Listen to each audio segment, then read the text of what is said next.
Page number 9 पे, reason and empire. Large state like those of the Cholas, Tughlaq और Mughals एनकम्पास्ड many religions, यानी कि जो बहुत बड़े स्टेट थे जैसे कि चोल, तुगलक और मुगल, उनके अंतर्गत कई सारे क्षेत्र आ जाते थे।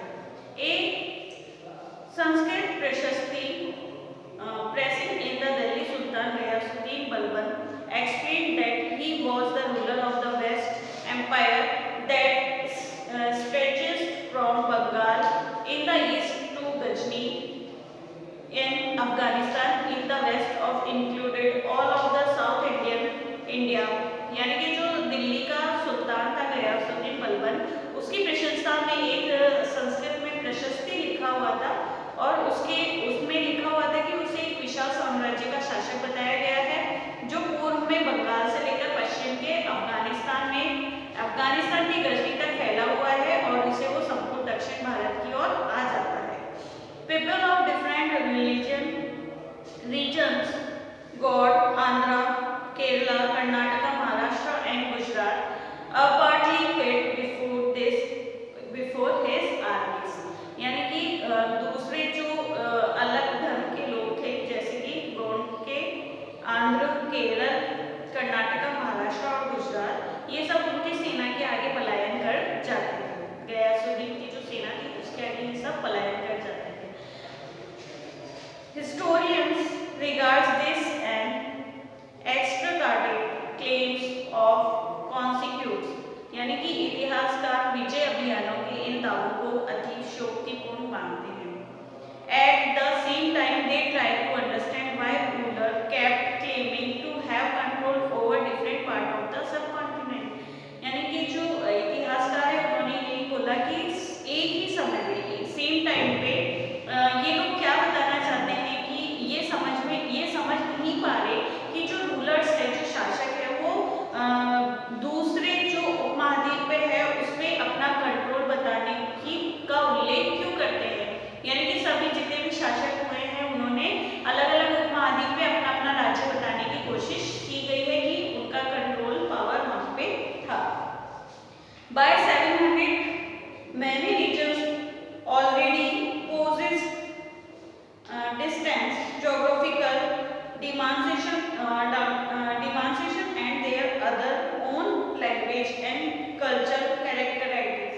यानी कि जो सन 700 तक कई क्षेत्रों के अपने अपने भौगोलिक आयाम तय हो चुके थे और उनकी अपनी भाषा तथा सांस्कृतिक विशेषताएं स्पष्ट हो गई थी। यानी कि ये सब बढ़ चुके थे अलग अलग संस्कृतियों में और उन संस्कृतियों के आधार पर उनकी अलग अलग भाषाएं थी जो कि भौगोलिक रूप से एक ज्योग्राफिक पार्ट के रूप में सब चीजें अलग अलग हो गई थी। In chapter 9 they were also associated with specific ruling dynasty। और चैप्टर 9 में हम देखेंगे कि वो लोग सब जुड़ भी गए थे अलग अलग राजवंशों के शासक, जो अलग अलग शासक थे अलग अलग राजवंशों के, उनसे भी जुड़ चुके थे। There was considerable conflict between these states। उनके बीच में टकराहटें होती रहती थी, यानी अलग अलग जो राजवंश थे उनके बीच में टकराहटें होती रहती थी। Occasionally dynasty like Chols, Khilji, Tughlaq and Mughals were able to build an empire that was pan-regional, spanning diverse regions। यानी कि जो कभी-कभी जो चोल, खिलजी और तुगलक और मुगल जैसे राजवंश अनेक क्षेत्रों में फैला एक विशाल साम्राज्य भी खड़ा कर लेते थे। यानी कि कुछ ऐसे राजवंश हुए हैं जिन्होंने अपना एक अलग राजवंश बनाया और उनका जो रूप होता था बहुत बड़ा होता था। Compare for example table 1 in chapter 3 and 4. What was the duration of rule of the Khilji and Mughal dynasties? यानी कि जो हम उदाहरण के तौर पे देख सकते हैं और कंपेयर कर सकते हैं, हमारी जो टेबल 1 दी गई है जो कि चैप्टर 3 और 4 में दी गई है कि इनका ड्यूरेशन क्या था जब खिलजी और मुगल राजवंश जो थे उनका ड्यूरेशन कितना कितना था। When the Mughal Empire declined in 18th century, it led to the emergence of regional state। ये मुगल एम्पायर जो था वो 18वीं शताब्दी, जब तक 18वीं शताब्दी तक पहुंचे वो लोग, तो उनका जो शासन था वो समाप्त होता जा रहा था। इट लेड टू बी री emergence of religious regional states, और उस समय उनके पतन के साथ साथ ही दूसरे जो क्षेत्रीय राज्य थे वो उभर के सामने आने लगे। But air of empire pen regional rule had altered the character of the regions. लेकिन वर्षों से जो सर्वक्षेत्रीय जो साम्राज्य की शासन चल रहा था, उससे क्षेत्रों की प्रकृति ही बदल गई थी। Through the 1000 year between 700 and 1750, the character of the different region did not grow in isolation. These regions felt the impact of large pan-regional force of integration without ever quite losing their distinctiveness। यानी कि 700 से जो 1750 के बीच की जो 1000 वर्षों में इन विभिन्न क्षेत्रों की प्रकृति पनपी थी, उनकी प्रकृति जो थी वो एक दूसरे से कटकर अलग अलग नहीं पनप पाई थी। हालांकि उनके चरित्र की अपनी विशेषता बनी रही थी, मगर समन्वय की सर्वश्रेष्ठ ताकतों का प्रभाव भी उन पर पड़ा था। ओल्ड एंड न्यू रिलीजियंस, यानी पुराने और नए धर्म। The 1000 year of history that we were exploring witnessed major development in religious traditions। यानी कि जो हम 1000 वर्षों की जो हम पड़ताल कर रहे हैं, उसके अंदर हम ये भी देखेंगे कि जो धार्मिक जो धर्म से रिलेटेड जो था उसमें भी काफी डेवलपमेंट हुए थे। People's belief in the divine was sometimes deeply personal, but more usually it was collective। जो दैविक शक्तियाँ थी जिनमें मतलब देवी देवताओं को माना जाता था, वो कभी कभी व्यक्तिगत रूप से हुआ करता था, लेकिन अधिकतर वो सामूहिक रूप से होता था। यानी कि जो उनकी आराधना की जाती थी वो कभी व्यक्तिगत रूप से की जाती थी, लेकिन मोस्टली वो सामूहिक रूप से की जाती थी। Collective belief in the supernatural energy, religion was often closely connected with the social and economic organization of local communities। जो सामूहिक रूप से जो आस्था थी उसमें एक दैविक शक्तियाँ मतलब जुड़ी हुई थी, वो आपस में जोड़ती थी किसको, सोशल और सामाजिक और आर्थिक रूप से आर्थिक जो संगठन होते थे उनको लोकल कम्युनिटीज स्थानीय संगठनों से जोड़ती थी। As the social words of these groups altered, so too did their belief। इन समुदायों का सामाजिक संसार बदलता गया, वैसे ही उनकी आस्थाओं में भी परिवर्तन आ गया था। It was during this period that important changes occurred in what we call Hinduism today। उस समय में सबसे जो महत्वपूर्ण बदलाव आया था वो हिंदू धर्म में आया था, जो कि आज भी जाना जाता है। These included the worship of new deities, the construction of temples by royalty, and the growing importance of Brahmins, the priests, and the dominant group of society। उस समय जो हिंदू देवी देवता थे उनको पूजा जाने लगा था और कई मंदिरों का भी निर्माण किया गया था। उन मंदिरों का निर्माण जो रॉयल लोग होते थे, जो राजा महाराजा होते थे, उनके द्वारा कराया जाता था। इसी के कारण जो ब्राह्मण जाति के लोग थे उनका भी बहुत ही महत्वपूर्ण स्थान माना जाता था।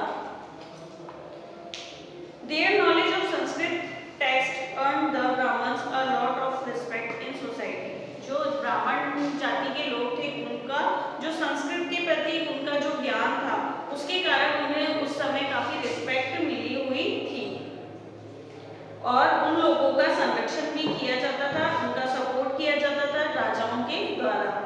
One of the major development of this period was the idea of bhakti, of loving personal deities that devoted could reach without the act and pious or elaborate ritual। You will be learning about this and other tradition in chapter 8। इनमें इस समय जो था उसमें ईश्वर की कल्पना एक ऐसे प्रेमल इष्ट देवी देवता के रूप में की गई थी जिस तक पुजारियों के विशद कर्मकांड के बिना ही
just a passing of hours, days and years as a clock or calendar. जो इतिहासकार थे वो समय को किसी दिनों या सालों या घड़ी या कैलेंडर के रूप में नहीं देखते हैं. Time also reflect changes in social and economic organization in the presence of transformation of idea and belief. जो समय जो है वो बदलता हुआ दिखाई देता है हमारे आर्थिक जो संगठन है उनमें, और जो हमारे विश्व में जो विचारधारा है और जो विश्वास चल रहा है उसके आधार पर इनको देखा जाता है समय को. The study of time is made somewhat easier by dividing the past into large segment periods that possess shared characteristics.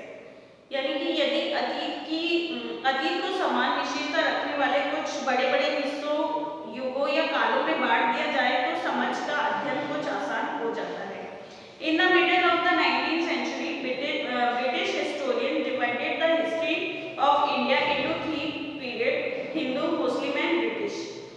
19th century के बीच में जो ब्रिटिश इतिहासकार थे उन्होंने इतिहास को 3 भागों में बांटा है, हिंदू, मुस्लिम और ब्रिटिश में.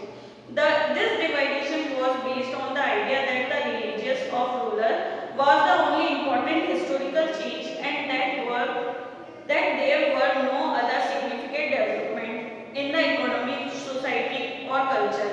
Such a division also ignored the rich diversity of the subcontinent. यानी कि ये जो विभाजन हुआ था, ये विभाजन इस विचार पर आधारित था कि शासकों का धर्म ही एकमात्र महत्वपूर्ण ऐतिहासिक परिवर्तन होता है. यानी कि जो शासक जिस समय शासन करता है और वो जिस धर्म का होता है वो ही धर्म उस समय प्रचलित होता है, और इसी वजह से इनको अलग-अलग धर्मों में बांट दिया था समय को. और यही कारण था कि अर्थव्यवस्था, समाज और संस्कृति में और कोई भी महत्वपूर्ण बदलाव नहीं आता. इस दृष्टिकोण में इस उपमहाद्वीप की अपार विविधता का भी उपेक्षा की जाती है. फिर